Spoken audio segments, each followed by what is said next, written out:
சசிகலா மற்றும் டிடிவி தினகரன் நியமனம் தொடர்பான தங்களின் நிலைப்பாட்டில் மாற்றம் இல்லை என ஓ பன்னீர்செல்வம் அணியைச் சேர்ந்த மாஃபா பாண்டியராஜன் பேசியிருக்கிறார். துணை பொதுச் செயலாளர் டிடிவி தினகரனே ஒரு தொடர்வாரு அப்படின்ற ஒரு கருத்தை தொடர்ந்து அமைச்சர்கள் சொல்லிட்டு இருக்காங்க. நாங்க ரெக்கக்னைஸ் பண்ணல. அவங்க பொதுச் செயலாளராக சசிகலா அவர்கள் தேர்ந்தெடுக்கப்பட்டது தவறு என்பது எங்களுடைய நிலைப்பாடு.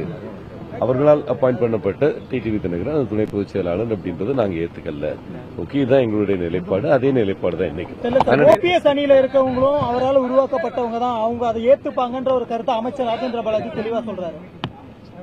ஓபிஎஸ் அணியில இருக்கக்கூடிய பலரும் சசிகலா என்ற குடும்பத்தால உருவாக்கப்பட்டவங்க தான், அவங்களை இணைச்சுக்கிட்டு கட்சியை தொடர்ந்து செயல்படுத்த அவங்க ஒத்துப்பாங்க. எங்களோட நிலைப்பாடு இது. நாங்க தெளிவா சொல்லியிருக்கோம். இதைத்தான் எலெக்ஷன் கமிஷன்லயும் ஃபைல் பண்ணியிருக்கோம்.